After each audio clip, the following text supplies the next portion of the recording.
Hello, Gene Schwimmer here. Welcome to today's vlog. A couple of smaller items, then on to the main subject, which may not be that long either. Anyways, I wanted to show you a couple of headlines here. This is very interesting. You've probably seen examples of this before, but how the press goes out of its way not to say anything positive about Donald Trump. And when they accidentally do, they get pushback, at least the liberal sites do, from their readers. This is a perfect example. Let me just put this up here. It's a tale of two headlines. So you can see Senate passes USMCA in major win for Trump. Obviously, they got a lot of complaints. Oh, you're being too nice to Donald Trump. You're helping him. That's positive news about Donald Trump. You can't do that. So within hours, maybe an hour, who knows, but in a very short time, same day, same story, different headline. Senate passes USMCA, but much work remains. Do you see the slanting of the headline to go from being favorable to Trump and being accurate, by the way? It is a major win for Trump. That's what the news is supposed to do, right? Be honest, report what actually happened. But they bury that part and they just say much work remains. Okay, well, we'll see what the press, or at least what Politico says, when that work is done and it's done successfully and redounds to the credit of Donald Trump. I guess they're going to have to, well, hopefully get a bad headline the first time around, and if not, I guess they'll hear from their visitors or readers and we'll have to come up with a new headline. It will be interesting to see what they come up with. Next item, and by the way, when occasionally you'll see a perspective suddenly change in the image of me, I'll get suddenly bigger or smaller or move to the left or to the right. That's because I'm recording this near the end of my workday, but still my workday, and sometimes when I'm recording, the phone rings, I have to turn off the camera, go answer the phone, and then I come back, and it's hard to stand in exactly the same spot where I was standing before. Maybe I have to buy some special shoes, and I'll get a special board and I'll nail my shoes to the board, and I'll just stand in those shoes all the time, and then the perspective won't change. A little behind the scenes action there, how it's made, how these exciting vlogs are made. Next item, Maduro, Venezuela ready for talks with U.S. Venezuelan President Nicolas Maduro said Venezuela is prepared for direct negotiations with the U.S. to begin repairing relations and improve Venezuela's damaged economy. Damaged by Maduro, by the way, and by his predecessor, Hugo Chavez. It's just another example of a strong president, of Trump prevailing, kept these sanctions on Venezuela. Their economy is collapsing, and now Maduro wants to talk. The condition, of course, should be that he steps down and allows Guaido, the person, the politician whom we have recognized as a legitimate president, to take office. We'll see what happens, but this gives me hope for Iran, too. I mean, not for Iran having to deal with Trump. He is a strong president. Whatever you say about his personality, whatever you don't like about him, he is a strong president. He sticks to his guns, and it looks like the adversaries on the other side, sooner or later, they have to talk to him. They just delay the inevitable by not, and then sooner or later they have to. I hope that is what's going to happen with Iran. We'll wait and see what happens. And now on to the main subject, which is a bit of a head scratcher. Well, actually, on second head scratch, it's not such a head scratcher. It's Alexandria Ocasio-Cortez, who makes me scratch my head, actually, just about every other thing she says. It's amazing. Well, somebody had remarked, I forgot who the pundit was, but somebody remarked that she says the most bizarre, the silliest things, and nobody criticizes her, at least in the mainstream press. They just report what she says, and even commentators, people who are allowed to editorialize. I mean, straight news is straight news, but you have these pundits who are there to opine on various things, but on her, they may criticize sometimes what she says, but they never call her out for just being bizarre and making statements that just aren't true. And this is, well, watch the video. You know, in what you said earlier, too, I wanted to go back to what you said about our left party. We don't have a left party in the United States. The Democratic Party is not a left party. The Democratic Party is a center or center conservative party. We do not advocate for, we can't even get a floor vote on Medicare for all. Not even a floor vote that gets voted down. We can't even get a vote on it. So this is not a left party.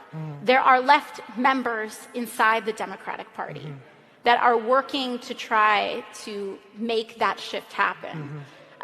But you're right, it does convey a certain sentiment about true believers. And there are a lot of true believers that we can capitalism our way out of poverty in the Democratic Party. If anything, that's probably the majority. Right. And that's an area in which I agree with Dr. King, that assessment is flawed. Like I said, bizarre and detached from reality. So I'm going to provide the reality in case she happens to be listening. If you're listening, Alexandria, have you ever heard of the Green Party? You're saying that there is no left-wing party in the United States. Well, there is. There's the Green Party. There's also the Socialist Workers' Party. There's a Communist USA Party. There are plenty of left-wing parties, but look at the Green Party. Here is a screenshot of an image from their webpage. You've been talking about a Green New Deal. Well, there it is. They support, well, they're the Green Party, right? So they support the Green New Deal. So if you're looking for a home, if you're looking for a left-wing party, there it is, the Green Party. They've even fielded presidential candidates. Jill Stein most recently, and if you go back a ways, Ralph Nader. And if you go not back a ways, but just look at their website now, here's another screenshot from their homepage asking supporters to help them get on the ballots of the various states for the presidential election. So there is a party, there is a left-wing home for you, Alexandria.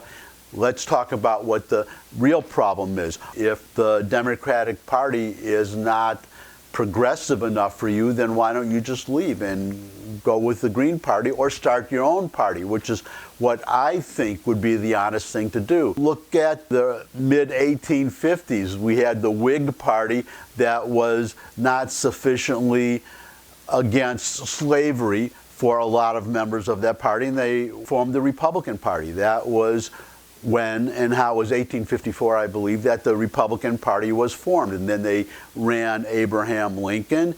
He was elected just 6 years later, the election of 1860. You could do the same thing.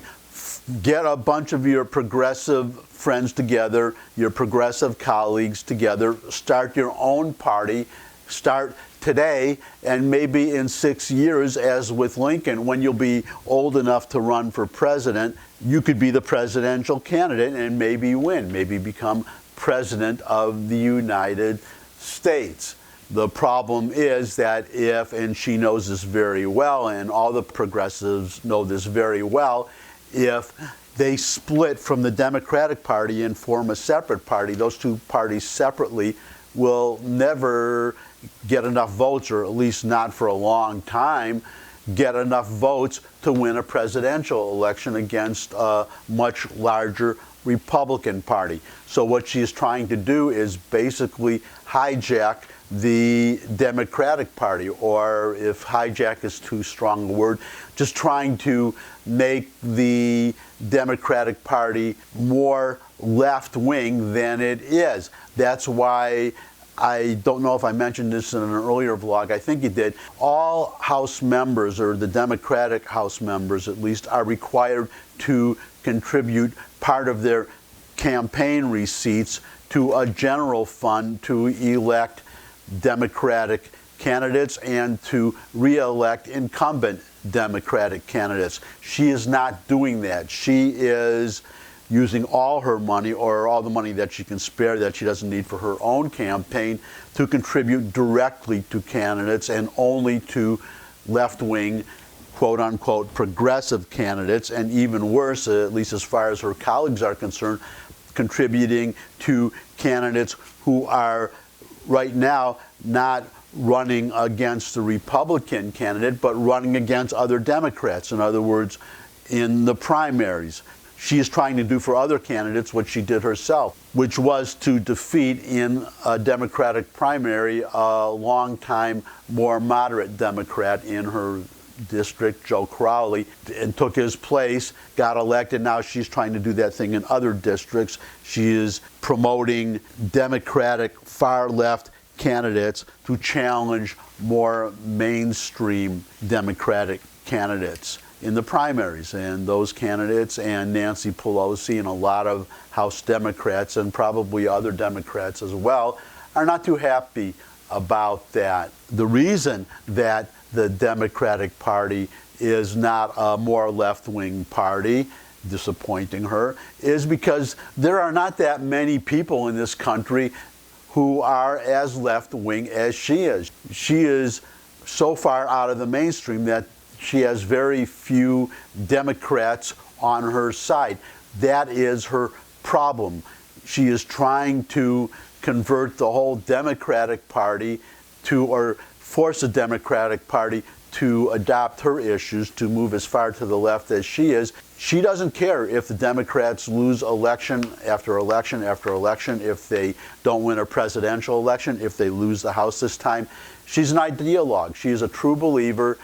She just wants her ideology to prevail, win or lose, on the assumption or the belief that she will prevail at some time, or her beliefs will, and it's easier, or it's a shorter path, she believes, for her to take over the Democratic Party than to start a new party, which is what would be the honest thing to do.